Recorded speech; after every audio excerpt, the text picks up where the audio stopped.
जय गुरु जी, शुक्राना Guru ji. Welcome back to my Guruji's channel Guruji Satsang with RJ Prachi. संगत जी, आज थर्सडे है और जैसा कि मैं आपसे पहले भी कह चुकी हूँ कि थर्सडे, मंडे ये दिन ऐसे हैं जो हमारे गुरुजी के होते हैं। वैसे तो हर दिन गुरुजी का है, बट स्पेशली ये 2 दिन तो होते ही हैं। तो कोशिश करें कि इस दिन सत्संग अपने घर में ज़रूर करें, चाहे आपके घर कोई मानने वाला हो या ना हो। आप तो है ना, तो आप गुरुजी को स्मरण करते हुए सच्चे भाव से 2 घंटे का, 1.5 घंटे का या जितना आपको समय मिले उतने देर का सत्संग ज़रूर करें अपने घर में, जिससे कि आपके जीवन में बहुत शांति आएगी और गुरुजी की बहुत सारी ढेर सारी ब्लेसिंग्स आपको मिलेंगी, ऐसी मैं आशा करती हूँ। और संगत जी, आज मैं जो सत्संग आपको सुनवाने जा रही हूँ वो मेरा ही सत्संग है स्टार्टिंग में, और आगे बहुत ब्लेस्ड आंटी का सत्संग है। ये मैं अपने चैनल पे सुना चुकी हूँ, बट क्योंकि ये इतना ब्लेस्ड सत्संग है कि मुझे लगता है कि इसे आप जो लोग नहीं सुन पाए हैं वो सुन लें, और जो सुन चुके हैं ऑलरेडी वो एक बार और सुन लें। तो ऐसा होता है कभी कभी हम किसी चीज़ को दूसरी बार सुनते हैं तो हमें दूसरी चीज़ें समझ में आती हैं, और गुरुजी कुछ और कहना चाहते हैं, कुछ और तरीके से हमें ब्लेस करना चाहते हैं, तो वो सब पॉसिबल हो पाता है। तो इसीलिए इसे अंत तक सुनिएगा और गुरुजी की ढेर सारी भरपूर ब्लेसिंग्स लीजिएगा। और आज गुरुजी को आप किसी भी चीज़ का जो भी भोग लगाएं उसमें हरी चटनी का भोग ज़रूर लगाएं, क्योंकि गुरुजी को ये बेहद पसंद थी और ये कई रोगों का निवारण भी है। शायद इसीलिए गुरुजी कहते थे कि हमें डेली इसे खाने में लेना चाहिए। तो संगत जी, इसी के साथ आइए आज के सत्संग स्टार्ट करते हैं। जय गुरुजी। संगत जी, आज का दिन बहुत ही ब्लेस्ड है और आज 18 जनवरी 2026 का दिन है। संगत जी, मैं आगरा में रहती हूँ। बहुत सी संगत ये सोचती है कि मैं दिल्ली में रहती हूँ, लेकिन मैं बीच बीच में जब भी अपने सत्संग शेयर करती हूँ तब आपने सुना होगा, तो इसीलिए सबको क्लैरिफाई करने के लिए मैं आपको बता दूं कि मैं आगरा में रहती हूँ और हमारे घर से थोड़ा ही दूरी पर मथुरा है, और आज वहाँ महासत्संग था, एनुअल सत्संग होता है वहाँ पर। और मैं हमेशा ना गुरुजी से यही कहती थी कि गुरुजी, जो आगरा का मंदिर है, बड़ा मंदिर, वहाँ तो मैं जाती हूँ ओकेजन्स पे, जैसे कि महाशिवरात्रि हुआ या गुरुजी का समाधि दिवस है या जो मेन ओकेजन्स होते हैं उन पर, बट मुझे वैसे वाले सत्संग्स के इनवाइट नहीं आते जिसमें संगत बुलाती है ना। तो मुझे वैसे वाले सत्संग भी अटेंड करने हैं। बहुत मन करता है कि आपकी ब्लेसिंग्स पूरे साल हम ले पाएं, मेरा ऐसा बहुत दिली ख्वाहिश होती है। तो संगत मुझे इनवाइट करे, कुछ ऐसा करो ना गुरुजी। तो पिछले साल तो संगत जी कुछ ऐसा नहीं हुआ, क्योंकि होता तभी है जब गुरुजी चाहते हैं, बट बहुत ही अच्छे गए हैं 2024 और 2025 गुरुजी की कृपा से मेरे। और गुरुजी ने 2024 में ये चैनल खुलवाया था, जिसके बाद से मैं बहुत ज़्यादा कनेक्ट हुई गुरुजी से। मतलब ये है कि गुरुजी से जुड़ के भी हम नहीं जुड़े थे, 1-to-1 कनेक्शन नहीं था, वो इस चैनल को शुरू करने के बाद ही हुआ। मतलब फिर भी गुरुजी ने इतना ज़्यादा ब्लेस किया है, मैं तो खुद को इसके काबिल नहीं समझती थी कि मैं क्या ही कर पाती हूँ अपने गुरुजी के लिए। और गुरुजी इतने अच्छे हैं, इतने प्यारे हैं कि इतनी सारी संगत के एक एक जने का कितना ख्याल रखते हैं। मतलब हम शब्दों में बयान नहीं कर पाते, नहीं कर सकते, हमारी इतनी औकात ही नहीं कि हम शब्दों में शुक्राना कर पाएं अपने गुरु का। वो कितना ज़्यादा सभी का ध्यान रखते हैं। तो संगत जी, क्या हुआ कि लास्ट ईयर ही, हाँ 2025 की मैं कह रही थी कि नहीं हम जा पाए, बट लास्ट आते आते 2025 में गुरुजी ने एक न्यू फ्लैट ब्लेस किया, जिसकी सपनों में भी उम्मीद नहीं थी कि इतनी छोटी एज में हम अपना खुद का फ्लैट, जबकि हमारा घर है, लेकिन अपने खुद की मेहनत से हम अपना फ्लैट बना पाएंगे, मैं और मेरे हस्बैंड। ये सपनों में भी हमने नहीं सोचा था कि जब हाँ ज़्यादा बड़े हो जाएंगे, ओल्ड एज के करीब आएंगे, तब तक तो शायद बना ही लेंगे। बट हमारे गुरुजी जहाँ होते हैं वहाँ चीज़ें कब आपको मिल जाती हैं, पलक झपकते ही, आप सोच भी नहीं सकते। क्योंकि जहाँ से हमारी सोच खत्म होती है वहाँ गुरुजी की प्लानिंग स्टार्ट होती है। वो ऐसे कराते हैं ना प्लानिंग कि आप सोच भी नहीं पाएंगे कि किस तरीके से हमें चीज़ें प्लान करनी है। तो संगत जी, वही हुआ कि धीरे धीरे मेरे जो हस्बैंड अंकल हैं वो सेवादार्स के ग्रुप में आए। बहुत इच्छा थी उनकी भी, और पार्किंग सेवा उनको स्टार्टिंग में मिली, और मन में ये था कि पार्किंग से लंगर सेवा में भी आए। तो अभी जब लास्ट 31 दिसंबर को हम गुरुजी के बड़े मंदिर आगरा में गए थे, तो वहां पर एक अंकल खुद से आए। जब वो हमें लंगर प्रसाद दे रहे थे तो वो खुद से आए और बोले कि आपको सेवा करनी है कल, यानी कि 1 जनवरी 2026 के लिए। तो मेरे अंकल बोले हाँ मैं पार्किंग वाले में तो हूँ, लंगर बोले नहीं कल संगत ज्यादा आएगी तो आप लंगर में सेवा करेंगे। तो ये मतलब कितनी बड़ी बात है कि सामने से अंकल जी चलकर पूछ रहे हैं। तो हमें तो यही लगा हमारे गुरुजी ने कहलवाया उनसे। तो इतनी बड़ी ब्लेसिंग। तो हमारा नया साल इस तरीके से शुरू हुआ, तो बहुत ही अच्छा है। और फिर उन अंकल के साथ जुड़ने से उन्होंने हमें ग्रुप्स में ऐड करा दिया जिसमें इनवाइट्स आते हैं। तो अब हम सत्संग में जाना हमारा स्टार्ट हो गया। तो मैं ये बता रही थी आज हम मथुरा महासत्संग था, एनुअल सत्संग वहां होता है हर साल, बट क्योंकि हमें पता नहीं चल पाता था तो हम नहीं जा पाते थे। तो आज हम गए। इतना ब्लेस्ड आज का दिन था गुरुजी की कृपा से कि मैं शब्दों में बयान नहीं कर सकती। संगत जी आज क्या हुआ, हम लोग जैन हैं, मेरा पूरा नाम प्राची जैन है, और हम लोगों के यहाँ ना प्याज लहसुन ये सब नहीं खाया जाता, बट आजकल की जनरेशन खा लेती है जिसमें मैं भी हूँ। बट मेरी मम्मी बिल्कुल भी, जो मेरी मदर हैं, वो प्याज लहसुन को हाथ भी नहीं लगाती। तो वो इसीलिए सत्संग में जाने से थोड़ा सा उनको ये लगता है कि गुरुजी के प्रसाद का अनादर ना हो जाए, क्योंकि उसमें ज्यादातर प्रसाद में लहसुन प्याज रहता है। तो हमने कहा कि नहीं मम्मी आप चलो, और कड़ा प्रसाद तो आप खा ही सकती हो, तो वो आप खा लेना, बाकी हम खा लेंगे, कोई दिक्कत नहीं है। तो गुरुजी चाहेंगे तो वो सब करा लेंगे।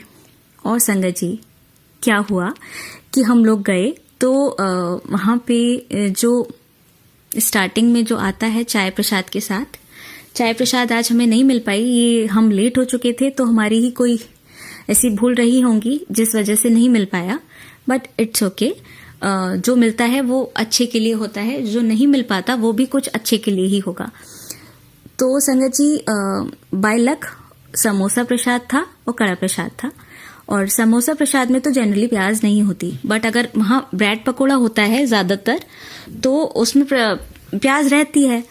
तो इस तरीके से मेरी मम्मी ने वो प्रसाद खा लिया। अब हमें लगा कि ठीक है चलो यहाँ तक तो हो गया, जो लंगर प्रसाद आएगा उसमें मैं चख लूंगी, तो आप फिर मत खाना। और बाय लक या क्या कहूं मैं, गुरुजी इतना ज्यादा ध्यान रखते हैं, वहां हजारों की संख्या में संगत थी और हमेशा प्याज लहसुन वाला प्रसाद हमने खाया है, और आज एक सिंगल चीज में भी प्याज नहीं थी। मतलब आप सोच नहीं सकते संगत जी कि ऐसा कैसे हो गया। इतनी बार हम गए हैं, कभी ऐसा नहीं हुआ कि सलाद में ही हो जाता है, कभी कभी सलाद तक में प्याज नहीं था, किसी भी चीज में प्याज नहीं था। मेरी मम्मी ने पूरा लंगर प्रसाद खाया।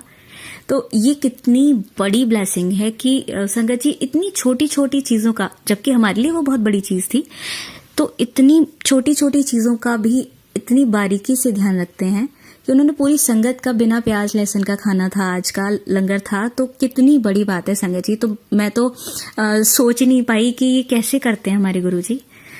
उसके बाद हम जैन हैं, तो हमारा वहां पे मथुरा 84 करके एक तीर्थ क्षेत्र है। तो मेरी मम्मी का काफी मन था कि गुरुजी के बाद महासत्संग को अटेंड करने के बाद हम वहां से 84 होते हुए फिर आगरा लौटेंगे। तो सोचिए संगत जी, मथुरा कोई छोटी जगह तो है नहीं। तो जहां पे गुरुजी का सत्संग था उसके ठीक सामने ही हमारा तीर्थ क्षेत्र था। आप सोच सकते हैं कि गुरुजी की प्लानिंग। जब हमने मैप में देखा तो देखा कि जस्ट यू टर्न लेना था, और हमारा जो तीर्थ क्षेत्र था वो वहीं था। तो इस तरीके से हमारी गुरुजी की प्लानिंग होती है कि सभी धर्मों में, सब भगवानों में हमारे गुरुपा हैं। और जब हम यहाँ से आगरा से निकले मथुरा के लिए, तो 777 की गाड़ी हमें मिलती गई, बीच में रास्ते में मिली, लौटते समय मिली। मतलब ये इस तरह से करते हैं ना, इतनी प्यारी प्लानिंग करते हैं, और बीच बीच में ये दिखाते भी रहते हैं कि मैं साथ हूं, मैं साथ हूं। तो क्या ही कहूं, मेरे पास तो शब्द ही नहीं है कि किस तरीके से वो दिन को ब्लेस करते हैं, हर दिन को, हर सांस को। गुरुजी आपका बहुत बहुत शुक्राना इतना प्यार देने के लिए, हमारी जिंदगी में आने के लिए, इस कल युग में, ऐसे युग में जहां इंसान मतलब रिश्तेदार अपना नहीं है, घर वाले अपने नहीं हैं, उनमें भी इतने षड्यंत्र चलते हैं, और ऐसी दुनिया में आप इतना ख्याल रखते हैं, अपनों से भी ज्यादा इतना प्यार करते हैं, इतना संभाल कर रखते हैं। तो आजकल के समय में, कलयुग में ऐसे गुरु का मिलना, ये एक बहुत बड़ी ब्लेसिंग है जिसको शब्दों में बयां नहीं किया जा सकता संगत जी। और इन सत्संग्स को सुनकर आपके मन में क्या भाव आते हैं, आपको कैसा लगता है, आप गुरुजी के साथ कैसे जुड़े, 1-to-1 कनेक्शन कब हुआ, प्लीज कमेंट सेक्शन में जरूर बताइएगा। मैं सबका रिप्लाई नहीं कर पाती, बट मैं कमेंट चेक जरूर करती हूँ किसने क्या रिप्लाई किया है, क्या लिखा है, तो मुझे पढ़कर बहुत खुशी होती है। तो संगत जी ये जरूर करिएगा, और कुछ भी मन में नहीं आ रहा है तो जय गुरु जी, शुक्राना गुरु जी, तो आप लिख ही सकते हैं। संगत जी अब बात मैं अपनी कर रही हूँ, तो मैं अपना स्टार्टिंग से ही आपके साथ सत्संग शुरू करना चाहूंगी। गुरु जी भी कहते हैं ना, शुरू से शुरू कर। तो जब बात मथुरा की ही चल रही है, तो ये सत्संग मैं बहुत टाइम से आप सभी के साथ शेयर करना चाहती थी, लेकिन दिन, समय, सब कुछ हमारे गुरु जी चुनते हैं, तो आज का दिन उन्होंने चुना है। तो संगत जी हुआ क्या कि आज से 6 साल पहले मैं मथुरा के ही इस महासत्संग को हमने अटेंड किया था। आज से 6 साल पहले सोचिए, हम जब गुरुजी से जुड़े ही जुड़े थे, मतलब हमें पता चला था गुरुजी के बारे में, लेकिन सच में दिल से हम नहीं जुड़े थे, बस कहने भर से हम चले गए थे। लेकिन अब पता चलता है कि हम तो एक क्षण के लिए भी नहीं जुड़ पाए थे गुरु पास से, और वो हमारी कष्ट पता नहीं कब से काट रहे हैं। हमें नहीं पता चला था कि वो मतलब इतने बड़े गुरु हमारी जिंदगी में हैं, वो हमारी रक्षा कर रहे हैं पल पल, हमें नहीं पता था। बट वो तो शुरू से ही थे संगत जी, हमें ही नहीं पता चल पाता। तो उस सत्संग की कुछ यादें मुझे याद हैं। मेरा बेटा बहुत छोटा था, 6 महीने का ही था तब, अब वो 6 साल का है, तो इसलिए मुझे चीजें याद हैं। मार्च में हुआ था वो, 2020 की बात है। उसके कुछ टाइम बाद ही कोरोना आ गया था, कुछ टाइम क्या, कुछ दिन बाद ही सब अपने घरों में कैद हो गए थे। तो संगत जी हुआ क्या था कि उस महासत्संग, एनुअल सत्संग पे एक हस्बैंड वाइफ की जोड़ी आई थी, अंकल आंटी, जो कि गुरुजी के शब्द भजन गा रहे थे। तो उस समय ढंग से नहीं सुन पाई थी, बच्चा छोटा था मेरा, बट हमें एक चीज रियलाइज हुई थी। मैं और मेरे हस्बैंड, हम दोनों ही सिंगर्स हैं, मैं प्राची और मेरे हस्बैंड गौरव, हम दोनों सिंगर्स हैं, और गुरुजी को सिंगर्स से बहुत प्यार था, ये हम सभी जानते हैं। भजन सुनना, लोगों से गाने सुनना, ये सब उन्हें पसंद था। तो कहीं ना कहीं ये चीज हमें कनेक्ट करती थी शुरू में गुरुजी से। लग जा गले उनका फेवरेट सॉन्ग था। अब हुआ क्या संगत जी कि वो जो हस्बैंड वाइफ थे, तो मेरे मन में उस सत्संग से लौटते समय यही थॉट आया कि कहीं गुरुजी हमें वो हमारी पहली अटेंडेंस थी इसी सत्संग में, तो मुझे यही लगा कि गुरुजी हमें ये हिंट दे रहे हैं कि मुझे और मेरे हस्बैंड को, क्योंकि ऐसी बहुत कम जोड़ियां होती हैं जो दोनों ही सिंगर हों, है ना, रेयर होता है ऐसा पेयर। तो मुझे ऐसा लगा था कि गुरुजी ये हिंट देना चाह रहे हैं कि हम दोनों को इस फील्ड में एक साथ कुछ करना चाहिए, सिंगिंग के फील्ड में। लेकिन ये बात उस समय थॉट आया और वो बात आई गई हो गई। उसके बाद हम जुड़ के भी नहीं जुड़ पाए थे गुरुजी से, और चीजें नॉर्मल जैसे चलती है जिंदगी चलती रही। अब 31 दिसंबर 2025 जो भी बीता, उस दिन आगरा के बड़े मंदिर में भी एक हस्बैंड वाइफ की जोड़ी थी, बट मुझे नहीं पता था कि ये दोनों हस्बैंड वाइफ हैं। और जब हमने मथुरा वाला सत्संग अटेंड किया था, तो वो बहुत दूर थे, क्योंकि वहां हजारों की भीड़ थी और हम काफी पीछे थे, तो बाय फेस मैं नहीं देख पाई थी। मेरे हस्बैंड ने देखा होगा, बट मैंने नहीं देखा था। तो अब 31 को भी एक अंकल एक आंटी दोनों गा रहे थे, शब्द भजन बहुत अच्छा लग रहा था। और वहां हम बिल्कुल सामने बैठ के हमने वो सुने, बहुत अच्छा लगा मन को।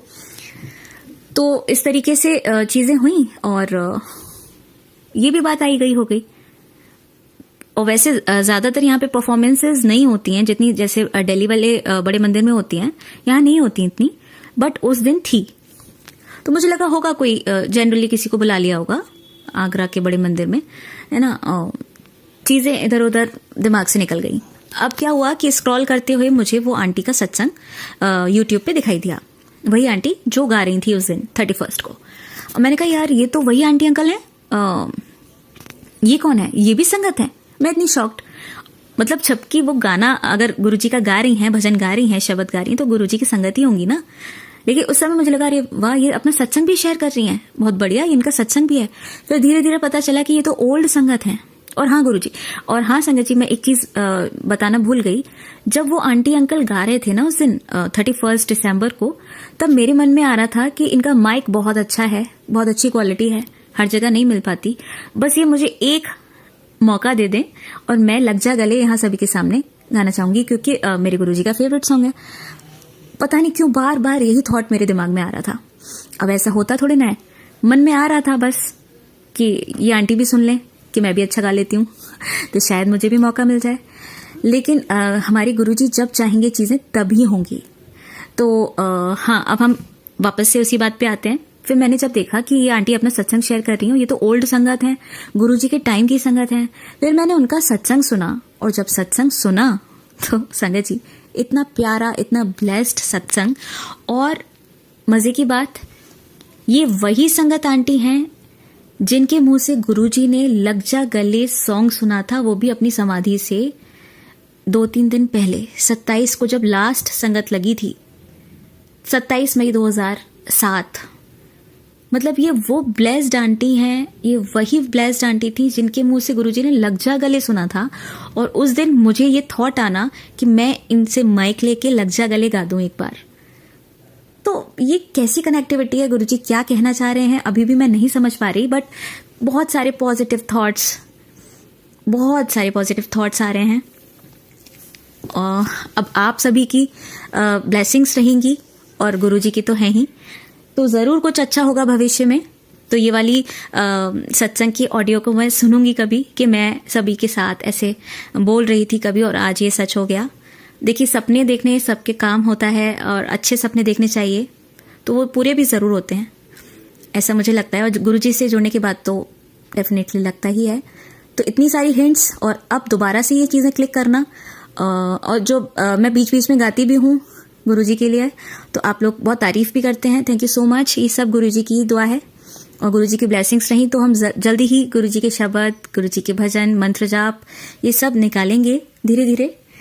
बस कराने वाले हमारे गुरुजी हैं। हिंट्स तो वो बहुत दे रहे हैं कि हमें इस लाइन में आगे आना चाहिए। संगत जी, आप क्या कहते हैं, आप भी बताइएगा, आपके विचार क्या हैं। और आप सब भी अपना प्यार यूं ही बनाए रखिएगा, कभी भी नेगेटिव मत सोचिएगा किसी के लिए भी। और एक चीज और, जैसे कि मैं जैसे थंबनेल्स होते हैं ना कि ये उपाय करने चाहिए, ये उपाय कर, वो उपाय कर, गुरुजी वहमों से दूर करते थे, ठीक है ना। वो ये नहीं कहते थे कि ज्योतिषियों, एस्ट्रोलॉजर्स के पास जाना नहीं चाहिए। लेकिन वो जब हम ओल्ड संगत के सत्संग सुनते हैं तो उसमें वो चम्मच से उपाय करना या फिर पान के पत्ते से उपाय करते थे, गुरुजी बताते थे। बट ये जरूर है कि वो हर उपाय हर संगत के लिए हो, ये जरूरी नहीं है। लेकिन जब हम कोई सत्संग सुन रहे होते हैं, है ना, तो वो उस सत्संग को सुनने से हमें ये पता चलता है कि ये सत्संग हमारी लाइफ से कनेक्ट कर रहा है। अगर आपकी लाइफ से भी कनेक्ट होता हुआ सत्संग आपको सुनाई दे रहा है और उसमें अगर उपाय बताया जा रहा है और वो उपाय ऐसा है कि उसे करने से कोई साइड इफेक्ट नहीं होगा, तो उसे करने में क्या बुराई है। बिल्कुल हो सकती है आपकी प्रॉब्लम सॉल्व, क्योंकि हमारे गुरुजी जब अभी भी सभी के साथ हैं, इस कदर साथ हैं, पग पग पे वो साथ निभाते हैं, तो वो बिल्कुल चीजों को ब्लेस करेंगे। और पॉजिटिव थॉट्स के साथ अगर हम कोई उपाय करेंगे इस तरीके का कि हम मंत्र जाप कर लें, या शिव मंदिर में जाके अगर ताला हमें बिना कहे किसी के रख के आना है, चाबी बिना लगाए, या फिर बहुत सारे उपाय जो हम सत्संग में सुनते हैं, अगर ऐसा कर देंगे तो किसी का इससे बुरा नहीं हो रहा, हो सकता है हमारा भला हो जाए। तो ऐसे उपाय करने में कोई बुराई नहीं है। एस्ट्रोलॉजर्स के बारे में मैं नहीं कहना चाहूंगी कुछ भी, क्योंकि उनके लिए गुरुजी बिल्कुल मना करते थे कि ज्योतिषियों और हाथ दिखाना और नग पहनना ये बिल्कुल फिजूल की बातें हैं, इन पे ध्यान नहीं देना चाहिए, क्योंकि इसमें आप बिल्कुल फंसते चले जाते हो तांत्रिक क्रियाओं में, है ना। लेकिन ये जो इस तरह के छोटे छोटे उपाय हैं, या मंदिर में कुछ चढ़ाना, दान देना, ये तो अच्छी चीज है ना। अगर ऐसा आप कर भी लेंगे तो आपके थॉट्स पॉजिटिव ही हो रहे हैं। और बहुत ज्यादा मत करिए, जिस सत्संग से आप कनेक्ट फील करें, आपको लगे कि ये तो बिल्कुल मेरी जिंदगी जैसा है, मेरी जो प्रॉब्लम है बिल्कुल वैसा ही है ये, तो उसे करने में तो कोई भी बुराई नहीं है। तो उसी को मैं कहती हूँ कि हाँ करना चाहिए, बाकी चीजों को तो मैं भी प्रमोट नहीं करती। तो संगत जी यही है। और इन आंटी जी का मैं सत्संग आप सभी के साथ शेयर करना चाहूँगी। जो ओल्ड आंटी जी, जो हस्बैंड वाइफ की जोड़ी थी, उनका सत्संग मैं आपको सुनाती हूँ। बहुत ही प्यारा और ब्लेस्ड सत्संग है, इसे अंत तक सुनिएगा, बिल्कुल भी स्किप करने का आपका खुद ही मन नहीं करेगा। तो चलिए सुनते हैं ये सत्संग। संगत जी, एक चीज़ मैं बताना पहले भूल गई, ये वही जोड़ी थी जो मुझे पहली बार 6 साल पहले सत्संग में जब मैंने पहला अटेंड किया था तो मुझे देखने को मिली थी, हस्बैंड और वाइफ की जोड़ी। ये वही संगत जोड़ी थी जो 31 दिसंबर 2025 को मुझे दोबारा मिली। तो इस तरीके से दोबारा चीज़ें क्लिक हुई हैं, तो इनका सत्संग भी बहुत ब्लेस्ड है, सुनिए। जय गुरु जी, शुक्राना गुरु जी। संगत जी, आंटी जी का नाम है सदा मासूम आंटी। तो आइए सुनते हैं उनका सत्संग। मैं अपना सत्संग स्टार्ट करती हूँ शुरुआत से, क्योंकि वो लम्हा कभी भूला नहीं जा सकता। मैं गुड़गांव शिफ्ट हुई थी तो एक आंटी मेरी फ्रेंड बनी, नूतन आंटी। उनको गुरुजी नंदिनी आंटी बोलते थे और उनका बहुत बहुत धन्यवाद करती हूँ कि उन्होंने मुझे गुरुजी महाराज के चरणों के साथ जोड़ा। संगत जी, जब हम गुड़गांव शिफ्ट हुए तो मेरी कोई फ्रेंड नहीं थी, तो मैंने आंटी के पार्लर को ज्वाइन किया, वहां जाने लगी। तो आंटी अपने गुरुजी के सत्संग सुनाते रहते थे। उन्होंने शॉर्ट में मैं आपको शॉर्ट में बताऊंगी, उनके सत्संग तो बहुत लंबे लंबे हैं। तो आंटी 3 साल तक हमें सत्संग सुनाती रही। मैं 3 साल तक बहाने लगाती रही कि मन में ये था कि हम किसी और गुरु को मानते हैं, साईं बाबा को पूछते हैं, और जो जो हमारे पेरेंट्स ने हमें सिखाया था हम वो करते थे, और किसी भी चीज से हमारा भला नहीं हो रहा था। तो ऐसे मन में विचार आया कि चलो क्यों ना उन आंटी को खुश करने के बहाने हम गुरुजी के दर्शन कराएं। तो मन में ये था कि अंकल को मैं कैसे मनाऊंगी, क्योंकि वो थोड़ा सा बाबाओं से दूर रहना चाहते थे। मैंने अंकल को बोला कि आज मेरा जन्मदिन है, मैं जैसे मनाना चाहूं वैसे मनाने देना। तो कहने लगे कि मन में सोच रहे थे कि शायद ये मूवी देखेगी या रेस्टोरेंट में डिनर करने के लिए चलेंगे। लेकिन थोड़ी देर बाद जब मैंने इनसे कहा कि आज हम नूतन आंटी के गुरुजी के पास जाएंगे और वहीं लंगर करेंगे, तो ये बड़े गुस्से से मुझे देखने लगे और खुद ही बोल पड़े कि आज जा रहा हूं और आज के बाद मुझे बोलना मत।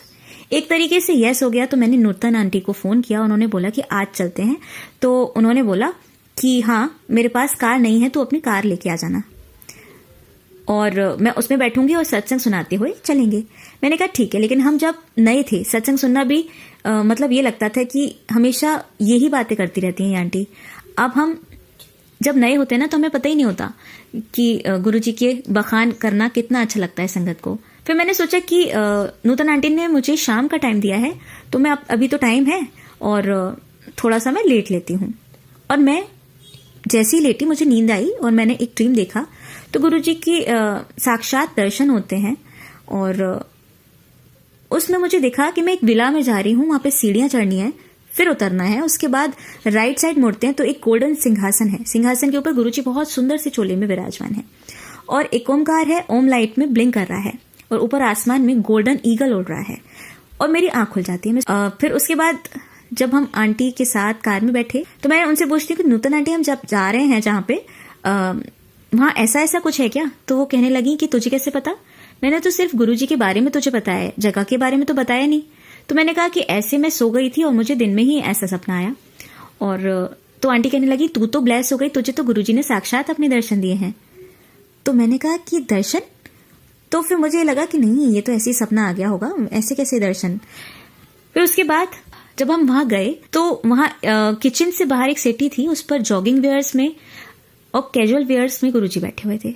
गुरुजी ने ऐसे देखा, हम उधर से एंटर कर रहे थे और कहने लगे कौन है, क्योंकि हम जल्दी पहुंच गए थे। तो आंटी ने बोला मेरी फ्रेंड हैगी।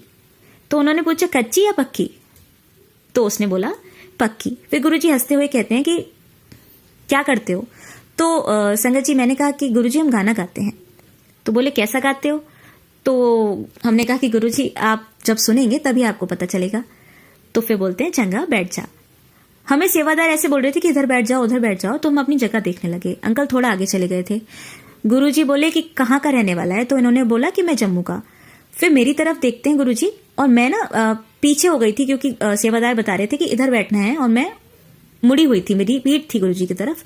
तो इतने में पीछे से गुरुजी की आवाज आई कि तू तो चंडीगढ़ की सरदारनी हैगी। तो मैं एकदम से गुरुजी की तरफ मुड़ी कि ये कैसे कह रहे हैं, और गुरुजी मुझसे ही बोल रहे थे। तो मैंने गुरुजी की तरफ देखा तो मेरे एकदम से रोंगटे खड़े हो गए कि गुरुजी को कैसे पता चला कि मैं एक सिख बॉर्न बेबी हूं, जबकि मैं एक हिंदू फैमिली में अडॉप्टेड थी। और बहुत यानी कि हमारे जो बहुत खास रिलेटिव्स थे, यहाँ तक कि मेरी इन लॉज को भी, मेरे पति को ही पता था बस ये बात, और मेरे इन लॉज में भी ये कोई नहीं जानता था कि मैं सरदार फैमिली से हूँ और मैं एक अडॉप्टेड हूँ हिंदू फैमिली में। ये बात तो किसी को भी नहीं पता थी। तो ये सुनकर तो मुझे ऐसा लगा कि ये चीज़ गुरुजी को कैसे पता चली। फिर मैं धीरे धीरे गुरुजी के सत्संग सुनने लगी एकदम चुप होकर, और हमें धीरे धीरे ये पता चलने लगा कि गुरुजी तो पूरे जहां के मालिक हैं, उन्हें सब कुछ पता है, बस हम ही अपना दिमाग लगाते रहते हैं। फिर मुझे ना चाय प्रसाद मिली, और मेरे गले में ना बहुत प्रॉब्लम थी उस समय, और एक सिंगर के लिए गले की प्रॉब्लम तो बहुत बड़ा दुख का कारण था। तो चाय पीने के साथ साथ मुझे ये लगा कि इसमें जो लौंग इलायची डली हुई है ना, उससे मेरा गला थोड़े टाइम के लिए ठीक हो गया है, और फिर वैसे ही हो जाएगा थोड़े दिन बाद या थोड़ी देर बाद। वो चाय प्रसाद इतना टेस्टी और डिवाइन था कि आज तक वो टेस्ट मुझे याद है। फिर मुझे लगा कि वो तकलीफ मेरी ठीक हो रही है। फिर सोचा कि उसमें लौंग दालचीनी डली है, उसके बाद ये फिर वैसी की वैसी हो जाएगा। लेकिन संगत जी, वो दिन है और आज का दिन है, मुझे कभी भी वो तकलीफ दोबारा नहीं हुई। जय गुरु जी। इसीलिए हम सत्संग में सभी संगत को ये बताते हैं कि आपको जो भी प्रसाद मिल रहा है उसे श्रद्धा पूर्वक ग्रहण करें, क्योंकि गुरु जी ने इसमें बहुत सारी डिवाइन शक्तियां डाल रखी होती। उसके बाद लंगर आ गया, उसमें बहुत मिर्चें थी, मैंने वो खाई, मुझे बहुत हिचकियां भी आई, आंखों में आंसू भी आए, लेकिन मुझे किसी ने भी जल प्रसाद नहीं दिया, और गुरुजी धीरे धीरे मुस्कुराते रहे। मैंने वो धीरे धीरे लंगर प्रसाद खा लिया। उसके बाद हम लोग हाथ धोकर बाहर से जल पी के जाने लगे। तो किसी ने बोला, आंटी आपको फिर से लाइन में लगना है और गुरुजी से आज्ञा लिए बगैर जाना नहीं है। तो हमने सोचा पहले ही इतनी देर हो गई, अभी और देर हो जाएगी। हम ऐसे ही बेमन से फिर से लाइन में लगे और गुरुजी को मत्था टेका। गुरुजी ने कहा, ऐश करो आंटी। तब मैं गुरुजी को देख रही थी, मेरे तो ऐश ही छिन गई है गुरुजी, और आप कह रहे हो कि ऐश करो। लेकिन मैं कुछ बोली नहीं। अंकल ने माथा टेका तो गुरुजी कहते कि वीरवार को आना और 5.25 ग्राम का सोने का ओम बनाकर लाना। उन्होंने मुझे देखा, मैंने इन्हें देखा। फिर हम लोगों ने आपस में जब बाद में बात की कि जैसे सारे ही बाबा हमें लूटते चले आए हैं, ये शायद ये भी ऐसे ही वाले बाबा हैं, यहाँ भी ये लंगर वगैरह ऐसे ही चलता होगा, संगत से ओम लेते होंगे। वो जो नेगेटिविटी पीछे लगी थी हमारे, वो हमारे दिमाग में थी, शायद फिर ऐसा ही हमारे साथ होने वाला है। और हम घर आ गए और बहुत लड़ाई झगड़ा होता चला गया हमारा। अंकल ने बोला कि तूने मुझे फिर से फंसा दिया, अब मैं यहाँ दोबारा नहीं जाऊंगा। फिर उसके बाद आंटी का ना सुबह सुबह फोन आया कि तेरी क्या बात हुई थी गुरुजी से। तो उन्होंने मैंने उनको सारा कुछ बता दिया। तो फिर वो बोली कि तू तो बहुत लकी है, मेरे रिश्तेदार तो 14 साल से आ रहे हैं, उनको गुरुजी ने कभी बैठने के लिए भी नहीं कहा और ऐसे निकाल देते थे, तुझसे तो पहले ही दिन इतनी बातें की। तो फिर मैंने कहा लेकिन वो सब तो ठीक है, लेकिन मैं अब यहाँ दोबारा नहीं जाऊंगी। और उसने कहा कि ये सब बोला है उन्होंने करने को, तो बोले कि ये तो आपको करना पड़ेगा। तो फिर हमारे मन में तो नहीं था, लेकिन कोई वहम ना रह जाए, तो इसलिए हमने लड़ते झगड़ते सोने का ओम बनाया और फिर हम गुरुजी के पास वीरवार को पहुंच गए। अभी हम लाइन में लगे हुए थे, गुरुजी ने हमें दूर से देखा। गुरुजी कहते हैं ले आए। तो अंकल ने मुझे ना ऐसी कोहनी मारी कि देखो इनको याद है कि इनसे लेना है। तो हम आगे बढ़े और गुरुजी को मत्था टेका। गुरुजी ने आगे हाथ किया तो उन्होंने वो ओम गुरुजी की हथेली पर रख दिया। तो गुरुजी ने कहा डेट ऑफ बर्थ क्या है कि, तो अंकल की तरफ देख रहे थे, तो अंकल ने अपनी डेट ऑफ बर्थ बता दी। तो फिर बोलते हैं कि मंडे को काले धागे में इसको गले में पहन लेना, और वो वापस कर दिया। तो मुझे लगा कि शायद सिंगर हैं तो नजर वगैरह के लिए गुरुजी ने ऐसे ब्लेस करके दे दिया होगा। तो मैं एकदम से बोली कि गुरुजी मेरे वास्ते, मैं भी सिंगर हूं। तो फिर गुरुजी कहते हैं कि तुम दोनों का तो एक ही कनेक्शन है। लेकिन मुझे कुछ समझ नहीं आ रहा था, इतनी जल्दी जल्दी गुरुजी पंजाबी में बोल गए। तो जो आंटियां पास में बैठी हुई थी ना, उनकी तरफ मैंने देखा तो बोले कि वो कहते हैं कि एक जना अगर घर का ब्लेस होता है तो सारी फैमिली ब्लेस हो जाती है, आप बैठ जाओ। फिर उसके बाद हमें लगा कि चलो ये और लोगों जैसे और बाबाओं जैसे तो नहीं है, इन्होंने तो हमें ब्लेस करके वापस कर दिया, हम इनके लिए गलत सोच रहे थे। अब जो शब्द चलते थे, हम धीरे धीरे गुरुजी के पास आने लगे और उनको सुनने से हमारी प्रॉब्लम्स धीरे धीरे दूर होने लगी। मन बहुत शांत हो जाता था वहां जाकर, और जब हम घर जाते थे तो वही प्रॉब्लम्स दोबारा आ जाती थी। मैं कभी कभी बच्चों को भी ले जाने लगी। मेरे बच्चे तब बहुत छोटे थे और लगा कि इनको ले जाऊंगी तो इनकी भी थोड़ी बुद्धि अच्छी हो जाएगी। उसके बाद गुरुजी बोले एक दिन कि फिर से ले आई टब्बर नू। तो मैंने कहा टब्बर? तो जोशी अंकल वहां खड़े हुए थे, वो बोले कि आंटी अपने बच्चों को घर ही छोड़ के आया करो, बच्चे लाना अलाउड नहीं है, आप आओ घर मतलब बच्चों को घर बैठे ही ब्लेसिंग्स मिल जाएंगी। मैंने कहा कि गुरुजी इतने देर बाद तो छोड़ते हैं, कभी कभी तो रात के 2 बज जाते हैं, 3 बज जाते हैं, इन्हें कौन देखेगा। जब मैं गाने जाती हूँ तब भी वहां पर मुझे बहुत देर हो जाती है, तो बच्चे बहुत नेग्लेक्ट होते हैं, वहां मैं साथ नहीं ले जा सकती। यहाँ गुरुजी के पास आ रहे थे तो अच्छा लग रहा था, चलो अब छोड़ के आने लगे बच्चों को, क्या करें। टेंशन दिमाग में रहती थी कि बच्चे लड़ रहे होंगे, क्या कर रहे होंगे, पढ़ाई भी नहीं कर रहे होंगे। ये सब चलता था मन में। एक दिन गुरुजी कहते हैं कि चलो आज सुनते हैं। तो जैसे गुरुजी ने बोला तो मेरे अंकल कहने लगे, गुरुजी मैं बाजा लेकर नहीं आया हूँ, मैं बाजी के साथ ही कंफर्टेबल होता हूँ। तो गुरुजी बोले बाजा कितने है? तो उन्होंने कहा घर। तो घर कितने है? तो गुरुजी गुड़गांव। तो गुड़गांव के पाकिस्तान में जा लिया। तो गुरुजी ने मुझे इशारा किया तो मैं समझ गई कि मुझे वहां से उठने के लिए और कहीं अपने पास बैठने के लिए बोल रहे हैं। तो मैं वहां से गुरुजी के सिंहासन के राइट साइड में बैठ गई। वहां जाकर मैंने जब देखा तो मेरे अंकल मुझे गुस्से से देखते हुए वहां से चले गए। अब मैं बहुत टेंशन में कि कहीं ऐसा ना हो कि अब ये गुरुजी ने कह तो दिया तो ये गुड़गांव वहां से दूर था, तो अब ऐसा ना हो कि ये मुझे छोड़कर ही चले जाएं, वापस आए ही नहीं, और इतनी देर ना हो जाए कि गुरुजी और सब लोग उठ जाएं, संगत उठ जाए, तो हम क्या सुनाएंगे, मैं क्या सुनाऊंगी। तो फिर मैं बहुत ज्यादा टेंशन में थी कि मेरे पास तो 1-2 भजन ही आते हैं, इसके अलावा तो मुझे गाने आते ही नहीं है, भजन आते ही नहीं है, और कुछ और सुनने को कह दिया तो मैं क्या सुनाऊंगी। अब मैं बस यही सोचती रही। और जब मैं नॉर्मली बैठती थी तो गुरुजी की तरफ फेस होता था और पीछे पीठ होती थी, तो हम किसी और को नहीं देख पाते थे। आज मैं गुरुजी के राइट साइड बैठी थी तो मैंने देखा कि बहुत बड़े बड़े लोग वहां पर, बॉलीवुड की हस्तियां, नेता, सब लोग बैठे हुए थे। तो मैं बहुत नर्वस हो गई कि अब मैं गाऊंगी क्या, मुझे समझ ही नहीं आ रहा था, क्योंकि मैं डायरीज भी लेकर नहीं आई थी। अब कैसे संगत जी 15 मिनट में अंकल एम्पायर स्टेट से आरडी सिटी, तब हम आरडी सिटी में रहते थे, और जहां 15 मिनट में वहां से यहाँ आना पॉसिबल ही नहीं था, क्योंकि मेट्रो का कंस्ट्रक्शन हो रहा था, एक साइड का रास्ता खुला होता था और बहुत ट्रैफिक होता था, मतलब पूरा 1-1.5 घंटा लगता ही था।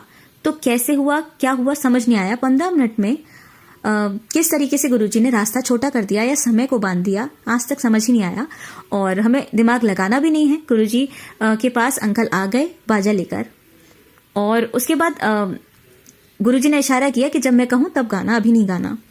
जब संगत थोड़ी कम रह गई तब गुरुजी ने अंकल से गाने के लिए कहा, और उन्होंने मेरी तरफ देखा तो मैं सर ढक के मैंने शब्द सुनाया, अब डोरी प्रभु डोरी हाथ तुम्हारे। तो वो शब्द मैं अपने कॉलेज टाइम में, खालसा कॉलेज में एक प्रोफेसर थे मेरे, उनसे मैंने सीखा था, और उन्हें इसी पे मुझे बहुत सारे प्राइज मिले थे।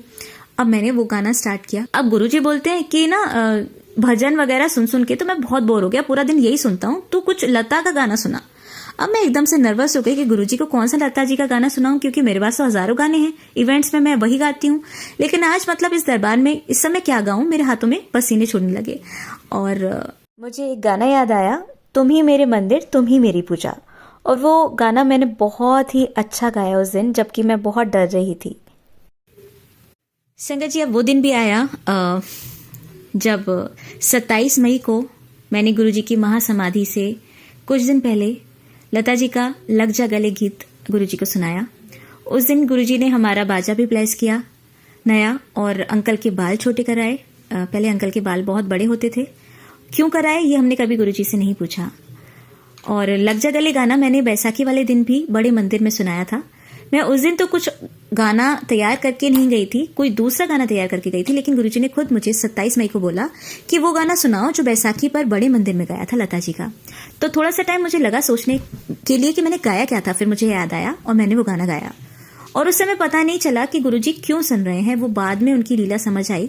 संगत जी, तब तो ये नहीं समझ आ रहा था कि गुरुजी इस गाने को क्यों सुन रहे हैं, लेकिन गाते गाते ना मेरा 2 बार गुरुजी से आई कांटेक्ट हुआ। वैसे मैं नॉर्मली गुरुजी की तरफ गाते समय नहीं देखती थी कि पता नहीं गुरुजी को पसंद भी आ रहा है या नहीं, लेकिन उस दिन बाद मैंने 2 बार गुरुजी की तरफ देखा। मुझे ऐसा लगा कि हमारा घर में ना उस दिन झगड़ा हुआ था बाजी की वजह से, तो मैंने अंकल को बोला था कि मैं आज के बाद आपको कभी नहीं बोलूंगी कि मुझे एम्पायर स्टेट लेकर चलो, जब आप बोलोगे तभी मैं चलूंगी। तो मुझे लगा शायद गुरुजी तो सब जानते, उन्होंने सुन लिया होगा और इसीलिए वो इस तरीके से रिएक्ट कर रहे हैं। तो मैं डर गई थी कि कहीं गुरुजी अब लास्ट सुन रहे हैं तो अब कहीं पंजाब तो नहीं चले जाएंगे और मैं अब गुरुजी से मिल भी पाऊंगी या नहीं। तो जब मैंने उनकी तरफ 2 बार देखा ना तो मेरे बहुत ज्यादा गूज बम्स उठे। मुझे लगा कि ये अब कुछ होने वाला तो है, गुरुजी या तो पंजाब चले जाएंगे, अब मैं गुरुजी से कैसे मिलूंगी। और मन ही मन गुरुजी को सॉरी भी बोल रही थी कि गुरुजी गलती हो गई, मुझे इस तरीके से घर पर नहीं बोलना चाहिए था। लेकिन मुझे ये नहीं पता था कि गुरुजी महासमाधि ले रहे हैं, और जब ये न्यूज आई तो बिलीव ही नहीं हुआ एक्चुअली, मतलब कि ऐसा कुछ हो भी सकता है, क्योंकि अभी अभी तो मुझे मतलब गुरुजी से प्यार मिलना शुरू हुआ था, उनकी ममता बरस रही थी इतनी कि मैं बहुत खुश थी। और जब नूतन आंटी का फोन आया तो अंकल ने उठाया था और अंकल ने मुझे बताया, तो मुझे लगा कि ये ऐसे ही मजाक कर रहे हैं, ऐसा हो ही नहीं सकता। फिर वो नूतन आंटी दोबारा फोन करती हैं और उन्होंने कहा कि बड़े मंदिर जल्दी आ जाओ। तो मैंने कहा कि ऐसा हो ही नहीं सकता, ये कैसा किसी ने मजाक किया होगा, ऐसा कैसे हो सकता है, मुझे विश्वास ही नहीं हो रहा था। ऐसा लगा जैसे पूरा जहां खाली हो गया है, कोई है ही नहीं अब, ऐसी फीलिंग। और दिल अंदर से रो रहा था, सब बहुत रो रहे थे। और संगत जी, वहां जब गुरुजी का संस्कार हुआ तो इतनी खुशबू थी ना वहां पर कि आप सोच भी नहीं सकते, इतनी खुशबू। और लग जाए गले जो सॉन्ग था उसकी स्टोरी ये थी कि वो मेरा फेवरेट सॉन्ग था और मुझे हर इवेंट में गाने का मन करता था। लेकिन मैं जब भी गाती थी ना तो कोई ना कोई मुझे आकर चुप करा देता था कि कोई फास्ट गाना सुनाओ, ये तो खुशी का माहौल है और आप यहाँ पे सैड सॉन्ग गा रहे हो। तो मैं इस तरीके से ये गाना नहीं गा पाती थी। लेकिन जब मुझे बैसाखी पर गाना लता जी का गाने को कहा गया तो मैंने ये वाला गाना पहली बार गाया, जिससे मेरी आवाज दूर दूर तक गई। गुरुजी को, संगत को ये बहुत पसंद आई, खूब तालियां बजी। और तब गुरुजी ने कहा कि तेरा कल्याण कितना। और मुझे गुरुजी के कहने मात्र से उस दिन से माइग्रेन, आर्थराइटिस, इस तरह की बहुत प्रॉब्लम्स थी, वो सब ठीक हो गई। और मुझे वो सब दोबारा नहीं हुआ। मुझे बिलीव नहीं था कि गुरुजी ने बोला है, उनके बोलने से ही ये सब चीजें कैसे ठीक हो जाएंगी। लेकिन वो दिन है और आज का दिन है, मुझे वो प्रॉब्लम दोबारा नहीं हुई। और गुरुजी ने जब महासमाधि से पहले ये लग जा गले सॉन्ग सुना, अब ये इतना फेवरेट है कि जब भी मैं अब जहां भी जाती हूँ, जिस सत्संग में जाती हूँ, तो सबसे पहले ये गाना तो सब सुनते ही हैं, क्योंकि गुरुजी का भी ये फेवरेट सॉन्ग था। तो इस तरीके से गुरुजी ने ये ब्लेस किया। और संगत जी, गुरुजी हमें पूरी तरीके से ब्लेस करके गए अपने जाते जाते भी। संगत जी, जब हम यहाँ आ गए थे बड़े मंदिर में तो मेरे हस्बैंड अंकल अपना फोन घर पर छोड़ आए थे। और बच्चों ने क्या किया कि हम ना 3 महीने से खाली बैठे थे, हमारे पास पैसे नहीं थे, तो किसी ने आकर ना एडवांस पकड़ा दिया और कहा कि शाम को मम्मी पापा को बोलना कि इवेंट है और इस नंबर पे फोन कर लेना। तो इस तरीके से बच्चे, जब हम घर पे आए तो उन्होंने हमें ये दिया एडवांस और कहा कि इस जगह आपको पहुंचना है। तो मैंने कहा कि बेटा आपको पता है कि मैं आज के दिन गा ही नहीं पाऊंगी। तो बेटा कहने लगा कि आप इतने दिन से खाली बैठे थे और वो एडवांस दे गए थे और मैं पता भी नहीं था कि इस तरीके से कुछ हुआ है।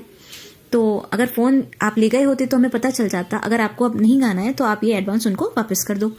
तो जब हमने फोन किया ना तो संगत जी पता चला कि बहुत अर्जेंट था और वो हमारे हाथ जोड़ने लगे कि अब मेरे पास एंड टाइम पे ऐसा कोई भी नहीं है जिससे कि ये इवेंट हो सके, तो प्लीज आप इसे आज कैसे भी करके कर लो। तो हमने बड़े बेमन से हम वहां गए। म्यूजिशियंस ने हमारी शक्लें देखी तो कहा कि क्या हुआ है। तो हमने बताया कि इस तरह से हमारे गुरुजी ने समाधि ले ली है, तो मैं तो नहीं गा पाऊंगी, किस तरीके से करूंगी। लेकिन अंकल ने कहा कि चलो मैं कोशिश करूंगा। तो हम इस तरीके से प्रोग्राम स्टार्ट करने ही वाले थे, साउंड चेक हो रहा था और कोई हमारे पास आया और कहने लगा कि ये एनिवर्सरी का प्रोग्राम है, लेकिन ना हम आपको लिस्ट दे रहे हैं और उस लिस्ट के अकॉर्डिंग ही आपको गाने गाने हैं। अब संगत जी आप सोच सकते हैं उसमें किस तरीके के गाने थे। चल रही सजनी अब क्या सोचे, कजरा ना बह जाए रोते रोते, और लग जा गले, सारे सैड सॉन्ग्स। आप बिलीव कर सकते हैं इस चीज पे। मतलब मैं तो गा रही थी, रो रही थी और सामने जो सुनने वाले थे वो भी रो रहे थे। गुरुजी ऐसा माहौल बना गए, मेरी रोजी रोटी भी चला गए, पता नहीं क्या क्या कितने कितने चमत्कार किए हैं और अब भी कर रहे हैं। संगत जी मैं बहुत ही ब्लेस्ड फील करती हूँ अपने गुरुजी के साथ जुड़ के। अपने सत्संग को यहीं विराम देती हूँ। जय गुरुजी, शुक्राना गुरुजी। संगत जी इस सत्संग को सुन के आपके मन में क्या भाव आए, कितना ब्लेस्ड फील होता है जब हम ओल्ड संगत के सत्संग सुनते हैं। तो और मैं तो पर्सनली, क्योंकि मैं और मेरे हस्बैंड भी सिंगर हैं, तो हम ज्यादा कनेक्ट कर पाते हैं इस बात से। और लग जा गले हमारा भी फेवरेट सॉन्ग है। तो गुरुजी इस तरीके से कनेक्शन बनाते हैं ना कि दिल से दिल का कनेक्शन हो जाता है और बहुत ब्लेस्ड फील होता है। तो संगत जी इसी के साथ कल फिर से मिलते हैं एक नए सत्संग के साथ। गुरुजी की बहुत सारी भरपूर ब्लेसिंग्स लेने के लिए तैयार रहिएगा। जय गुरुजी, शुक्राना।